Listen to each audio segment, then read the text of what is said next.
diajak sama Pak Prabowo akan bergabung dengan Kita lihat perkembangan ke depan ya. nanti ada kemungkinan. Pada siang hari ini, saya dan seluruh fungsionaris DPP Partai Nasdem mendapatkan kunjungan Presiden terpilih Bapak Prabowo Subianto. Kunjungan ini adalah kunjungan silaturahmi, mengingat sebuah perjalanan panjang di antara hubungan personal kami berdua, tidak kurang hampir 40 tahun. Jadi hal yang amat sangat wajar ketika bagi saya pribadi dan tentunya juga Bapak Prabowo tetap menginginkan semangat persahabatan yang sudah terbina selama 40 tahun ini bisa terjaga baik untuk bersama-sama kita. Tindakan Surya Paloh itu tindakan yang tidak etis, dibilang sebabi-babinya ya kan. Apa Surya Paloh belok? Pertama kita lihat posisinya dulu ya. Sebenarnya tindakan Surya Paloh itu tindakan yang tidak etis sesungguhnya. Kenapa tidak etis? Karena proses pemilunya belum selesai. Masih ada komplain di Mahkamah Konstitusi. Ingat. Ngobrol, kita elaborasi. Mau sikap seperti apa? Mau sikap nolak pemilu? Oke, pimpin ini, katakan ini bla bla bla bla. Oke. Lawan. Atau mau menerima?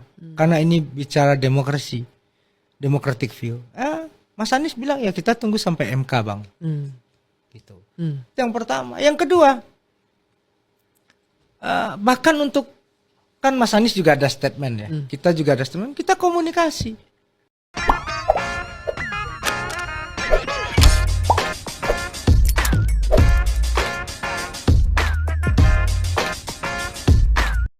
Baik sahabat sekalian, jumpa lagi bersama saya di channel ini, di mana pada kesempatan video kali ini saya akan coba mereaksi beberapa buah video terkait dengan sengketa Pilpres yang sementara ini bergulir di Mahkamah Konstitusi. Seperti yang kita perhatikan, jika pihak pemohon, baik itu kubu 01 maupun 03, sudah mengajukan dan menyampaikan gugatan mereka ke MK, dan sementara proses persidangan. Jika kita tinjau atau kita lihat dari kubu 03, itu sesungguhnya benar-benar didukung oleh partainya. Artinya bahwa partai pendukungnya dalam hal ini PD Perjuangan memberikan dukungan moral terhadap Ganjar Pranowo selaku capres dan juga Mahfud MD selaku cawapres mereka. Namun lain dengan kubu 01, di mana Anies Baswedan dan juga Cak Imin sepertinya tidak disupport oleh Partai Nasdem sebagai partai utama yang mengusung pasangan ini. Malah di beberapa waktu lalu, Ketua Umum Partai Nasdem Surya Paloh mendapat kunjungan dari Capres Prabowo Subianto di kediamannya atau di kantor Nasdem, dan justru di sana diterima dengan karpet merah. Banyak pihak beranggapan bahwa karpet merah yang disiapkan oleh Nasdem ataupun Surya Paloh tersebut bukan merupakan sebuah kebetulan, tetapi tentu ada makna di balik itu semua. Dan secara tidak langsung, publik pun menilai bahwa Anies saat ini sudah ditinggalkan oleh partai pendukungnya, Nasdem. Dan bukan hanya Nasdem, ternyata PKS pun sepertinya akan berkoalisi dengan Prabowo Subianto. Oleh karena itu, dalam video ini kita akan melihat beberapa cuplikan video yang coba saya reaksi ketika kunjungan Prabowo Subianto ke kantor Nasdem, dan juga beda pandangan antara Surya Paloh dan juga Anies terkait dengan hasil keputusan KPU. Baik sahabat sekalian, sebelum kita masuk ke videonya, terlebih dahulu seperti biasa, kepada para sahabatku yang mungkin belum sempat memberikan dukungan untuk channel ini, mohon dukungannya dengan menekan tombol subscribe dan membunyikan tanda loncengnya, agar setiap video-video baru yang kami upload di channel ini, saudara sekalian bisa mendapatkan notifikasinya dan terus mengikutinya dari waktu ke waktu. Baik, kita langsung saja ke video pertama, yaitu bagaimana respon atau reaksi dari seorang Surya Paloh terhadap keputusan KPU, dan juga pasti akan berbanding terbalik dengan reaksi atau respon dari Anies Baswedan. Mari kita ikuti video selengkapnya.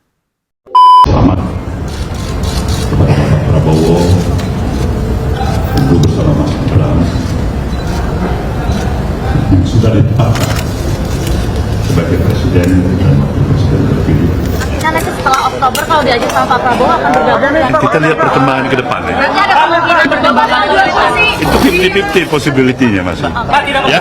Apa kata Anies Baswedan yang sebelumnya sudah mendaftarkan gugatan hasil Pilpres ke Mahkamah Konstitusi? Kami masih terus konsentrasi untuk proses di MK dan itulah Konsentrasi di proses MK. yang sedang kami kerjakan. Jadi perjalanan masih panjang karena siapapun yang nanti terpilih itu pembentukan kabinet baru bulan Oktober. Keberadaan pihak yang berseberangan adalah alat kesetimbangan sebuah pemerintahan. Patut dinanti apakah pertemuan Paloh dan Prabowo bakal menggembosi gugatan sengketa pemilu di Mahkamah Konstitusi.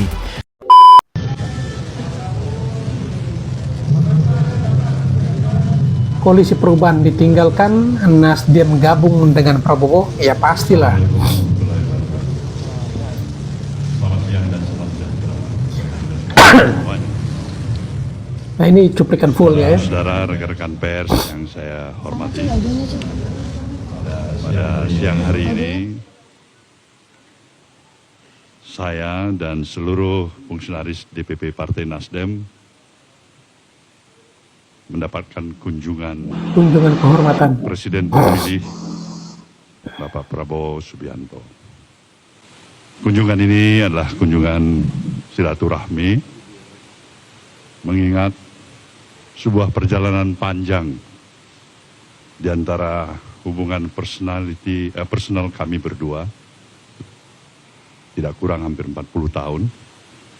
Jadi hal yang amat sangat wajar ketika bagi saya pribadi dan tentunya juga Bapak Prabowo tetap menginginkan semangat persahabatan yang sudah terbina selama 40 tahun ini bisa terjaga baik untuk bersama-sama kita menginginkan kehadiran kami berdua dan berserta dengan para tokoh nasional lainnya di negeri ini bisa memberikan suatu penekanan yang berarti bagi progres pembangunan perjalanan kehidupan kebangsaan kita.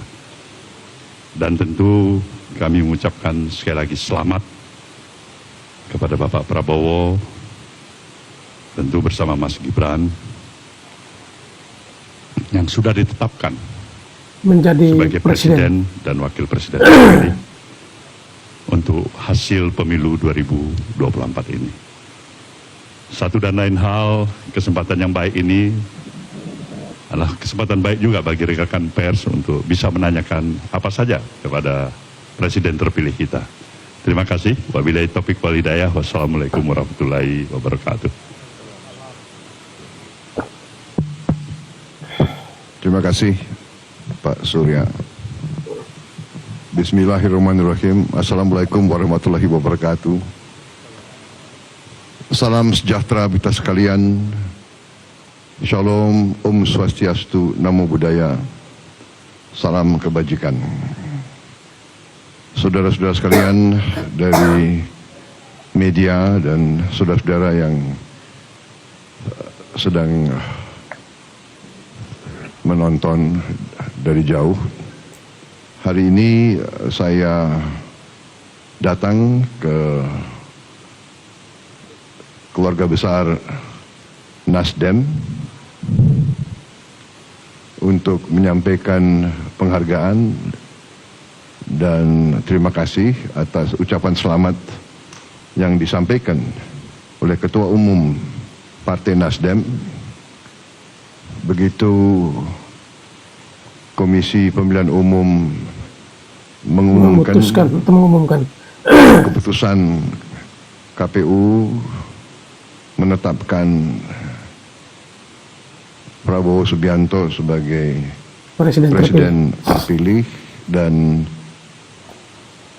saudara Gibran Rakabuming Raka sebagai wakil presiden terpilih hasil pemilihan presiden 2024. Ketua Umum Partai Nasdem Pak Surya Paloh langsung mengucapkan selamat, dan untuk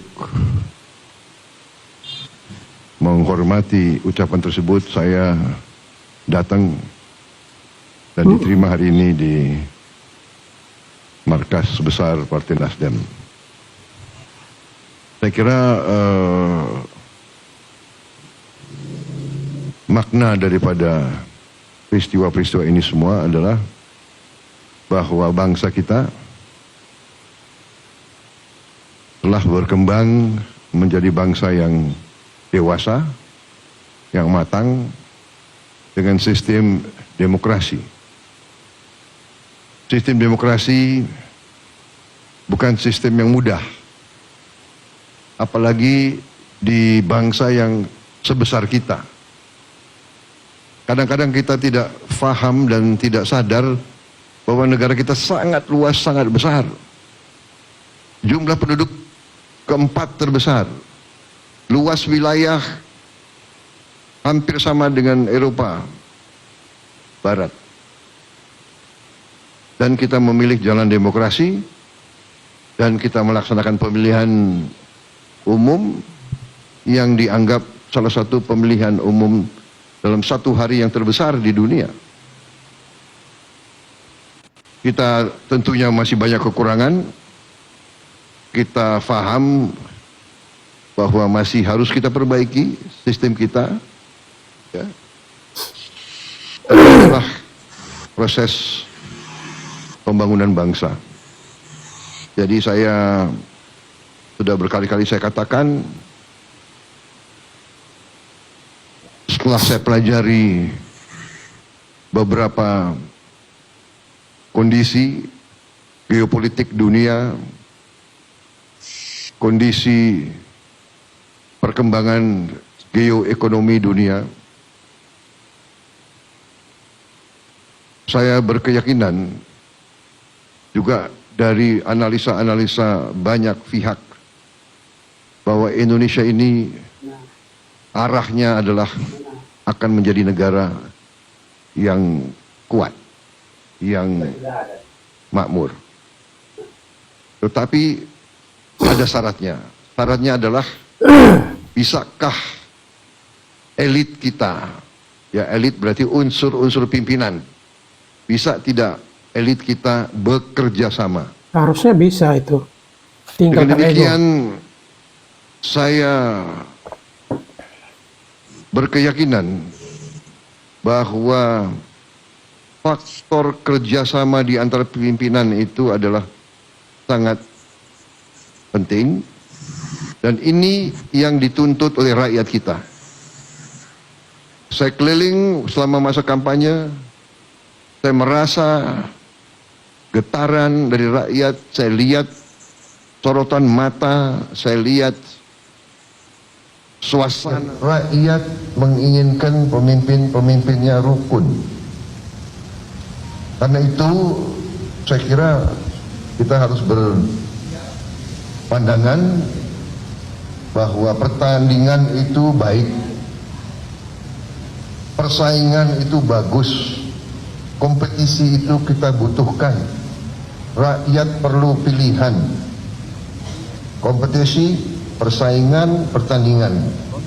Tetapi sesudah pertandingan, sesudah persaingan, saatnya kita kerjasama, saatnya kita bahu-membahu untuk bangun bangsa kita. Itu saya kira yang paling penting, ya. Demokrasi kita jaga, Bhinneka Tunggal Ika adalah suatu realita, harus kita bela, harus kita pertahankan. Dan Tadi tadi disampaikan Bang Kodari, sambutannya cukup hangat. Ternyata disambut oleh Surya Paloh dan juga sejumlah elit dari Partai Nasdem. Ya, kesepakatannya udah tercapai. Apalagi juga karena kalau kita melihat juga. nampaknya nanti Surya Paloh dalam hal ini Ketua Umum Partai Nasdem akan mengambil sikap yang cukup pragmatis melihat tidak ada DNA oposisi dari Nasdem ini kan? Ya, kalau kita lihat latar belakangnya Pak Surya Paloh ini kan ada dua yang menarik ya. Pertama, beliau ini kan mantan politisi Partai Golkar dan kita tahu bahwa Golkar itu memang orientasinya menjadi bagian dari pemerintahan. Jadi Surya Paloh dan Partai Nasdem ini kan sebetulnya kan Golkar aksen gitu. Jadi kita bisa membaca karakteristik Partai Golkar pada Partai Nasdem. Yang kedua, beliau ini juga latar belakangnya adalah seorang pengusaha yang notabene matematika politiknya itu betul-betul menjadi salah satu dasar pengambilan keputusan. Jadi elemen-elemen kuantitatif itu lebih tebal dibandingkan dengan yang sifatnya kualitatif. Nah, dan karena itulah kemudian langkah-langkah yang dilakukan oleh Pak Surya Paloh ini sebetulnya bisa sangat dipahami. Saya pribadi walaupun ya kita melihat bahwa Mas Anies yang digandeng Partai Nasdem dalam Pilpres 2024 ini elemennya itu adalah perubahan, sebetulnya menurut saya bukan perubahan itu benar yang menjadi tujuan dan target dari Partai Nasdem, tetapi bagaimana Partai Nasdem bisa mendapatkan tokoh yang bisa memberikan efek ekor jas kepada partai politiknya. Jadi kalau kita lihat latar belakangnya Partai Nasdem sebagai partai nasionalis dengan konstituennya Mas Anies yang notabene adalah kalangan Islam politik, katakanlah begitu, itu kan sebetulnya tidak terlalu kompatibel satu dengan yang lain. Jadi boleh dikatakan memang langkah-langkah mengajukan Anies Baswedan itu bukan langkah ideologis bagi Partai Nasdem, tapi sebuah langkah taktis berhadapan dalam dinamika pemilu yang bersifat elektoral. Ya, dan itu nampak terbukti dengan 9,6% meningkat dibanding sebelumnya kan? Ya, saya kira Pak Surya Paloh mendapatkan target yang diinginkan oleh beliau dan Partai Nasdem, dan karena itu pada hari ini ya beliau dengan leluasa bisa membawa kapal Nasdem ini menjadi variabel yang menjadi lebih penting dan signifikan dalam konstelasi politik ke depan. Dan pada titik itu juga kita bisa mengatakan tidak akan heran kalau misalnya antara Partai Nasdem dan Surya Paloh itu sekarang dengan Anies Baswedan atau pasangan calon itu sudah berbeda agendanya. Jangankan Pak Surya Paloh yang Anies itu bukan kader Partai Nasdem, untuk Caimin pun ya yang notabene bagian dari paslon, sekarang logika Caimin sebagai paslon dengan logika Caimin sebagai ketum partai menurut saya sekarang udah mulai bercabang ini. Nah, itu dia. Udah mulai bercabang ini gitu ya. Jadi pada hari ini sih menurut saya ini Caimin ini belum ngomong saja, Pak PKB ini belum kelihatan langkah politiknya, tetapi pada hari menurut saya ya logika Caimin sebagai calon wakil presiden yang mau memenangkan Pilpres, dan karena itu misalnya maju gugatan di Mahkamah Konstitusi dengan Caimin sebagai nakoda kapal besar yang namanya PKB, itu boleh jadi sudah mulai relnya sudah mulai berbelok satu dengan yang lain. Bercabang-cabang. Iman politik dari Caimin itu ya kemudian masih goyah hingga saat ini ya. Tugas kita, mari kita bangun ke depan yang baik, yang lebih baik lagi. Demikian dari saya. Sekali lagi, Pak Surya. Anak abah mentalnya aman. Sehat-sehatkah kalian hari ini? Anies pasti stres nih. Semangat ya. Perjuangan kalian kayaknya ke depannya semakin berat.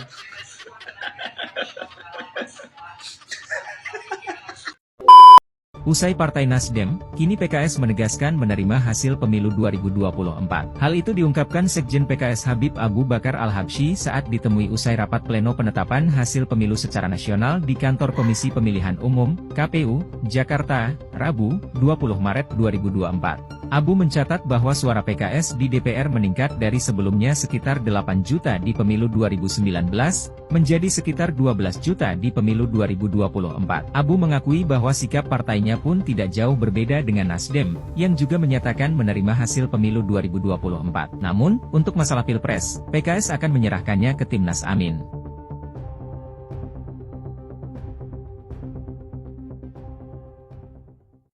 Ketua Umum Partai Nasdem Surya Paloh mengucapkan selamat kepada Prabowo Subianto dan Gibran Rakabuming yang telah memenangkan Pilpres 2024. Lalu, bagaimana respon Capres nomor urut 1 Anies Baswedan yang diusung oleh Partai Nasdem? Ketika konferensi pers di markas Timnas Amin, Anies menyatakan terkait dengan sikap kita semua memahami bahwa sedang menjalani proses konstitusional. Partai politik memiliki hak konstitusional dan partai politik juga memiliki sikap yang harus dihormati. Jadi kami hormati, menghargai, dan insya Allah kita terus sejalan di dalam mengusung gagasan perubahan untuk demokrasi yang lebih baik. Bagaimana menurut pendapat kalian? Komen ya. Apa motif Surya Paloh memberikan ucapan selamat? Kita bisa bertanya juga, apa motif Surya Paloh mencalonkan Anies dan kemudian berseberangan dengan Jokowi? What is different? Ya. Ya. Apa motif jangan kita tarik dulu aja. Apa motif Nasdem mencalonkan Ahok ketika orang tidak ada satupun mencalonkan Ahok? Nasdem mencalonkan Ahok sebagai calon independen karena Nasdem waktu itu belum punya kursi di DPRD DKI.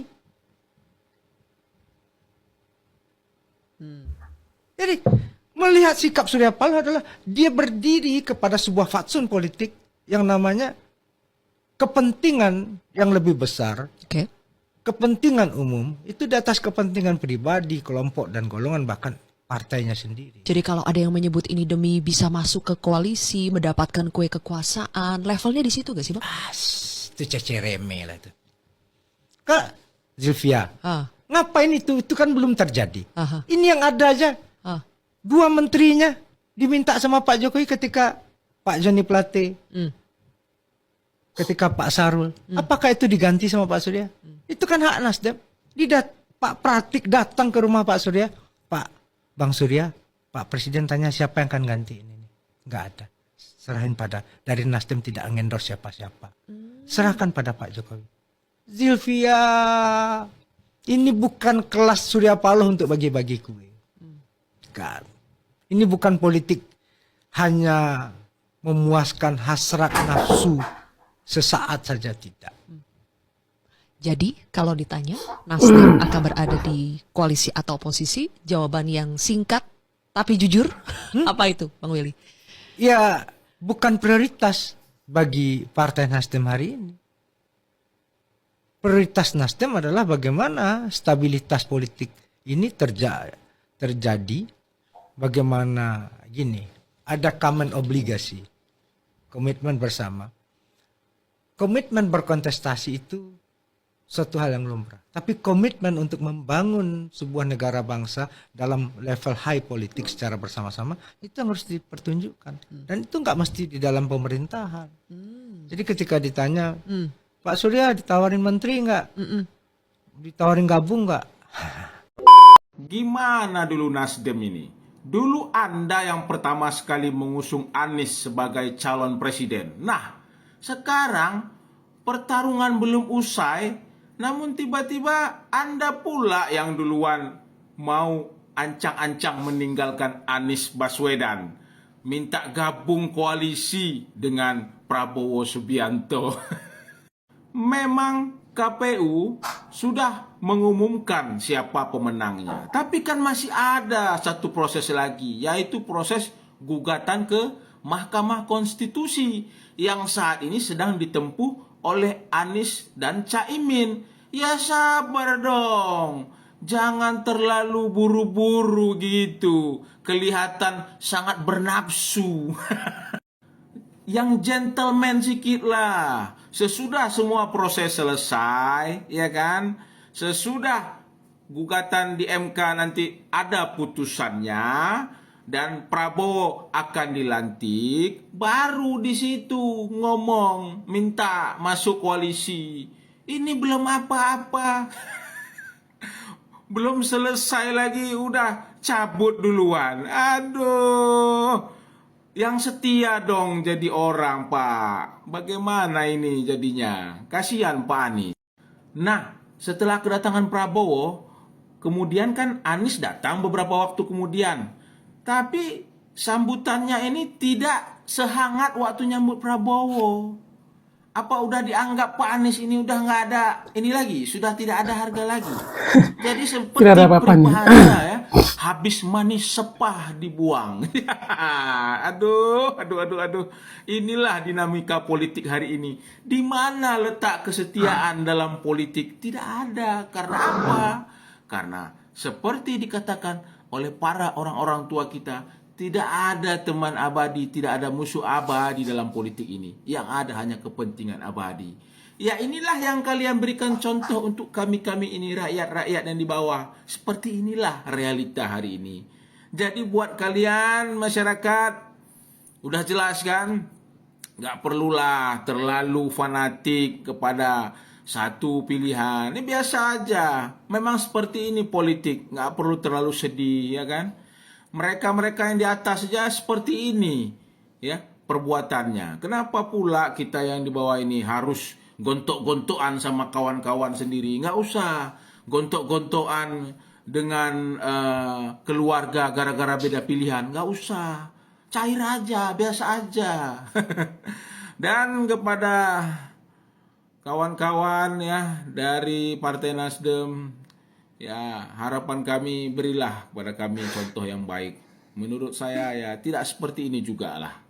Ya, kita tunggu dululah sampai dengan selesai semua proses ini, ya. Baru silakan mau balik kanan, ya. Janganlah belum selesai semua proses tapi Pak Anies ini ditinggalkan, ya. Mari kita tunjukkan bagaimana politik yang baik. Berikan contoh pada masyarakat. Mohon maaf bila ada salah-salah kata. Assalamualaikum warahmatullahi wabarakatuh. Anies boleh ngotot mau hak angket. Tapi kan Anies tak bisa pengaruhi partai. Anies tak bisa pengaruhi Nasdem. Pada saat yang sama kita harus nyambung nih. Bahwa PKB pun punya semacam kebiasaan lah ya, saya nggak mau pakai istilah lain, untuk ikut masuk ke dalam kekuasaan bersama dengan golongan karya kan. Jadi nggak kaget kalau PKB melirik untuk ya, ini pernyataan dari Anies dan Caimin ini kita penuh semangat mendengarnya. Tapi kalau Nasdem, PKB dan PKS juga sudah menerima loh hasil ini dengan catatan kan, dia menerima kan. Pada level PKS loh, ini setelah pencoblosan ya, PKS itu kayak ditelan bumi, nggak pernah ngomong lagi tentang angket. Waktu awal-awal sebelum pencoblosan, pokoknya iman kami terkait dengan angket nggak bisa diganggu-gugat. Tanpa PDIP pun, kata Kubu nomor 1, kita akan terus memperjuangkan. Kita mencari kawan PKS yang ngotot bicara tentang angket, tak ada. Minggu lalu kita mendengarkan dan bisa menyaksikan secara transparan 2 menterinya Pak Jokowi jumpa muka, jumpa pikiran di istana, saling kirim salam ke Cak Muhaimin, selamat pileknya naik signifikan. Kata orang menterinya PKB, salam juga ke Pak Presiden. Iya betul. Ini kode betul. Praksi setelah itu pembicaraan tentang angket itu agak lemah. Ini belum selesai ini dulu. Mas Bayu. PDIP. PDIP nggak solid PDIP.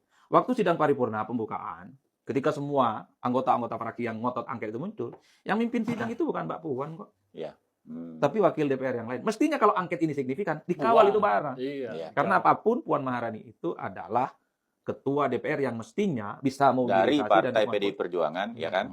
Itu tanda-tandanya. Kalau P3 ini agak repot. Partainya tak lolos ke parlemen. Jangankan mau berpikir tentang angket. Mereka ini berpikir bagaimana nanti gugatan di Mahkamah Konstitusi di berbagai dapil tentu saja bisa meloloskan mereka. Jadi nggak mungkin dikasih karpet merah kalau nggak ada maksudnya. Di politik kita ya, yang tadinya rival kemudian akhirnya bergabung. Biasanya ada yang politis dan yang normatif. Kalau yang disampaikan oleh Bang Khalid kemudian Bang Habib ini kan sifatnya normatif. Ini soal bagaimana korespondensi historis perkawanan antara Pak Prabowo dan Surya Paloh kan terbangun cukup lama, terutama di Golkar. Dan tak mungkin ini pertemuan bisa terjadi dalam waktu yang cukup dekat kalau memang tidak ada basis yang kemudian bisa mempertemukan keduanya.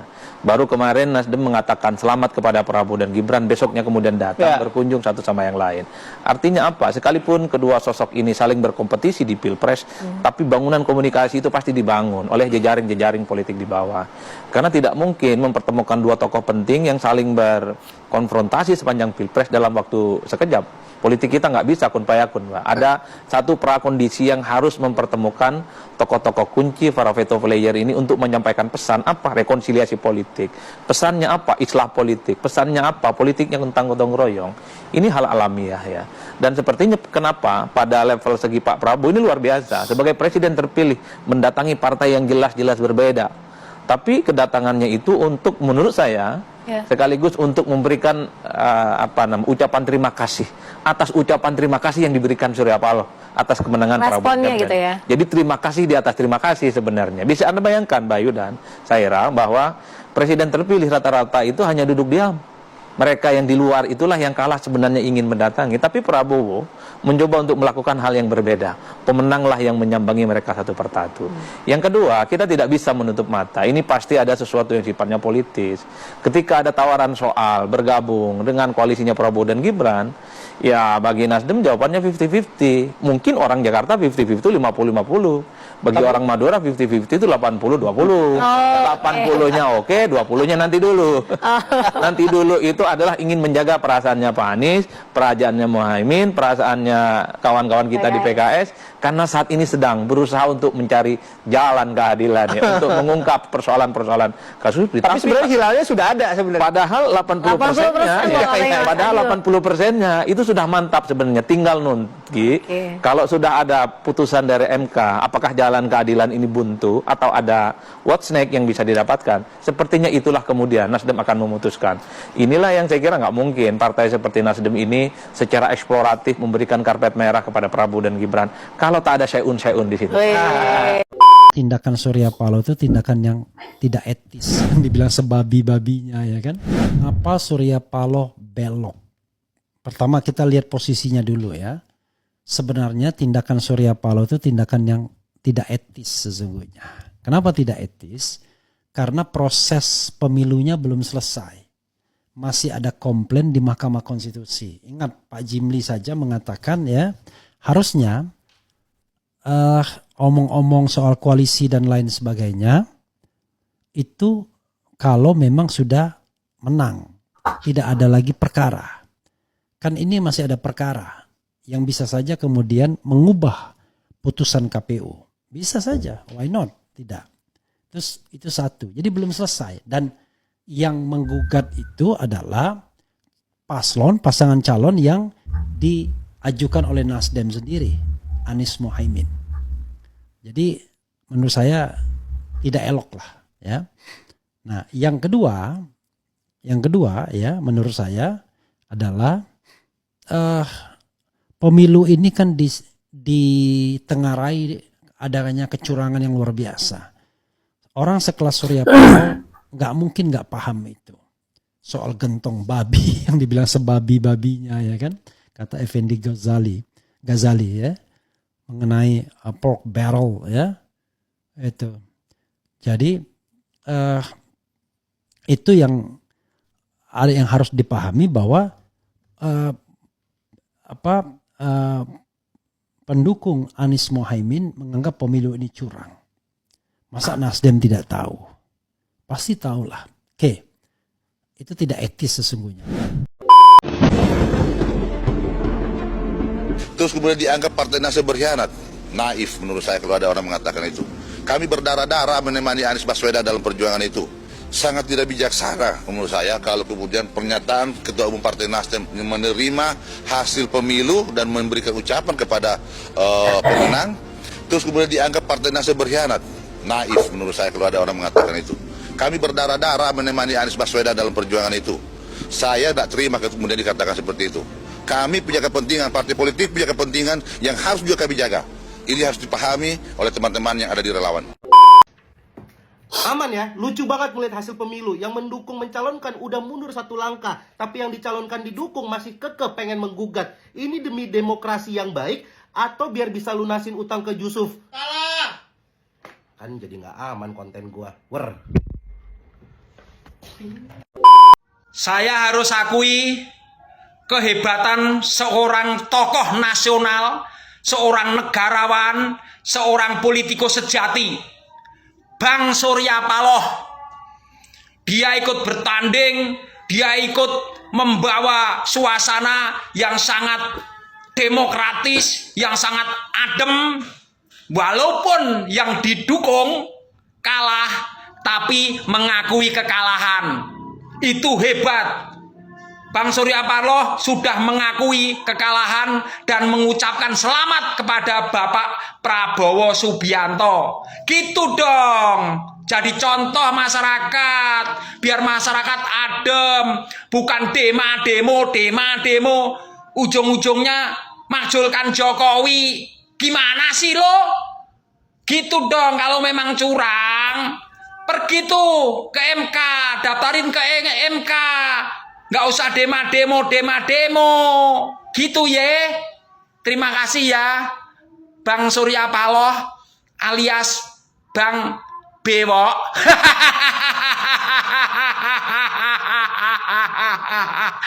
Oke. Nasdem lebih pilih Ahmad Sahroni ketimbang Anies Baswedan buat diusung nyalon gubernur Jakarta. Di tengah persaingan politik dinamis, kabar Partai Nasdem lebih pilih Ahmad Sahroni ketimbang Anies ini cukup ngebuat bertanya-tanya teman-teman. Ya, babak baru dimulai. Kabarnya, alasan dibalik keputusan ini terletak pada visi partai dan dinamika internal. Ahmad Sahroni yang dikenal sebagai bendahara umum Nasdem dan legislator DPR RI katanya dianggap sebagai sosok yang pas buat lanjutin estafet Jakarta. Di sisi lain, Anies Baswedan yang meski kita tahu punya rekam jejak lumayan banyak di Jakarta, kelihatannya nggak lagi sejalan dengan Nasdem.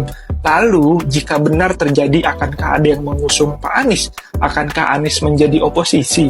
Akankah Anies pindah ke wilayah lain? Entah kemana alur Pak Anies setelah ini? Drop komen ya. Assalamualaikum warahmatullahi wabarakatuh. Kawan-kawan sekalian yang berbahagia, pada hari ini saya menerima banyak sekali semacam pesan yang menyampaikan rasa keterkejutan terhadap sikap Nasdem yang menyebut menerima seluruh hasil pelaksanaan baik pileg maupun pilpres begitu. Kok begitu sih Nasdem? Nah, itulah kira-kira pertanyaannya. Saya sih sebenarnya nggak terlalu terkejut dengan sikap partai politik seperti ini. Ini sikap yang terlalu lumrah di dalam politik kita, di mana ya sebelumnya terlihat garang, kemudian lembek, kemudian sebelumnya mengatakan A, tapi kemudian bersikap B, itu sesuatu yang terlalu lumrah, terlalu umum ya di dalam kultur dan kebiasaan politik di Indonesia, yang tentu saja dalam hal ini tak terkecuali Pak Surya Paloh maupun Nasdem rasa-rasanya mempraktekkan keumuman, kelaziman cara berpolitik di Indonesia itu yang sudah terbiasa mengungkapkan ke A tapi pinginnya B, atau mengungkapkan B tapi bertindak C. Di depan garang, di belakang malah lembek ya, dan seterusnya itu udah terlalu umum lah. Nggak ada yang membuat kita perlu terkejut dengan sikap itu ya, dengan pola yang seperti itu yang menunjukkan kepada kita bahwa ternyata Pak Surya Paloh yang memimpin Partai Nasdem kurang lebih sama juga dengan watak dan tabiat para politisi umumnya gitu, yaitu yang kita sebutkan tadi ya, bisa berkata A tapi untuk tujuan B dan sebagainya gitu. Nah, tentu dalam hal ini semua orang bisa mempertanyakan apakah akan ada kelanjutan terhadap sengketa hasil Pilpres dan angket itu. Kalau dilihat dari rilis yang dibagikan oleh Nasdem itu, saya merasa itu sesuatu yang nampaknya bukan jadi prioritas Nasdem lagi. Sebab kenapa itu? Karena lagi-lagi di poin terakhir dari pernyataan Nasdem itu diungkapkan bahwa mempertimbangkan kepentingan nasional jauh lebih baik dibanding kepentingan kelompok dan golongan. Saya tidak tahu persis maksud dari pernyataan ini, tetapi kalau kita baca pernyataan itu seolah-olah mengatakan bahwa hak angket maupun uji atau sengketa ke Mahkamah Konstitusi itu seperti lebih bertendensi kepentingan kelompok ataupun golongan. Sementara menerima hasil pemilu itu adalah kepentingan bangsa dan negara. Saya membacanya seperti itu, tapi saya tidak tahu persis apakah bacaan saya ini tepat atau tidak terhadap itu gitu. Nah, oleh karena itu betul di dalam rilis itu tidak ada pernyataan tegas untuk mendukung hak angket dan juga untuk mendukung Sengketa ke Mahkamah Konstitusi itu tidak ada sama sekali. Ya, sehingga dengan begitu tafsir saya atas kalimat itu seperti itu karena nggak dinyatakan. Dan kesan saya yang kedua, pernyataan Nasdem itu menyiratkan bahwa semua persoalan-persoalan yang dianggap sebagai pelanggaran itu hanyalah sebagai catatan untuk perbaikan di masa yang akan datang. Jadi itu bukan sesuatu yang kelihatan prinsipil lah. Dia hanya sebagai catatan yang boleh jadi catatan ini ya kan dijadikan sebagai dasar untuk melakukan perbaikan di masa yang akan datang. Tentu saja masalahnya adalah catatan pelanggaran, keburukan atau apalah namanya itu dalam pemilu menurut versi siapa. Kan itu semua harus diuji. Gitu. Bahwa misalnya tindakan presiden membagi-bagi bansos itu adalah sesuatu yang buruk, kan itu harus diuji, dibuktikan tuh. Bahwa misalnya ya banyak anggota kabinet yang begini begono, ya presiden yang tidak mundur, ya tidak cuti macam-macam dalam perihal yang kemarin itu dan sebagainya itu, kan itu juga harus diuji. Ya. Nah, cara ujinya ada dua. Satu ke Mahkamah Konstitusi dan satu adalah ke ke hak angket itu. Kalau cuma kita mengatakan bahwa ini adalah tidak tepat, kan itu versi kita. Nah, oleh karena itu semestinya dengan pernyataan yang seperti itu yang menyebut bahwa catatan-catatan buruk kelam di dalam pelaksanaan Pilpres ini dijadikan sebagai bahan evaluasi, itu harus terlebih dahulu dibuktikan bahwa memang itu adalah sesuatu yang tidak tepat, sesuatu yang buruk. Nah, jangan-jangan hanya kita yang menganggap itu buruk, bagi orang lain tidak gitu. Harus ada kesepakatan dulu buruk. Nah, di forum mana itu dibuktikan? Salah satunya adalah di Mahkamah Konstitusi. Salah satunya adalah di hak angket itu gitu. Nah, sayangnya Nasdem tidak menyebut secara tegas untuk menguji semua catatan-catatan buruk itu. Mereka mendorong hak angket diberlakukan atau mendorong ya tim pasangan Amin untuk melakukan gugatan ke Mahkamah Konstitusi. Nah, ini agak di sini mungkin pertanyaan orang itu jadi relevan. Kok Nasdem begitu sih? Yang mungkin akan saya jawab, kok kamu terkejut sih? Bukankah itu praktek politik yang terlalu biasa di dalam landscape dan kultur politik Indonesia? Assalamualaikum warahmatullahi wabarakatuh. Baik sahabat sekalian, demikianlah beberapa buah video yang coba saya reaksi pada kesempatan kali ini terkait dengan perbedaan pandangan dari Surya Paloh selaku Ketua Umum Nasdem dan juga Anies Baswedan selaku Capres yang diusung dari Partai Nasdem terkait dengan keputusan KPU yang memenangkan Prabowo Subianto dan juga Gibran Rakabuming Raka. Menurut Surya Paloh, ia menerima keputusan KPU, sedangkan Anies Baswedan justru melihat ini sesuatu yang berbeda, ya karena dianggap sebagai sebuah kecurangan dan menggugat hasil keputusan KPU itu di MK. Ini memang sebenarnya sudah dua pandangan yang berbeda dari satu tim sebenarnya. Tetapi seperti yang kita dengarkan tadi, ada tanggapan dari berbagai pihak, baik itu para pengamat politik maupun juga para netizen. Dan tentunya yang dilakukan oleh Surya Paloh adalah semata-mata untuk kepentingan bangsa dan negara, jauh lebih penting di atas kepentingan golongan atau kepentingan pribadi. Dan mungkin itulah yang menjadi alasan bahwa Surya Paloh lebih mengutamakan itu dan menerima hasil keputusan KPU. Baik sahabat sekalian, setelah menyaksikan video tadi, barangkali ada yang ingin berkomentar, silakan tulis komentar di kolom komentar sebanyak-banyaknya. Dan juga kepada para sahabat sekalian yang mungkin belum sempat memberikan dukungan untuk channel ini, mohon dukungannya dengan menekan tombol subscribe dan membunyikan tanda loncengnya. Sekian terima kasih, sampai berjumpa kembali di video selanjutnya.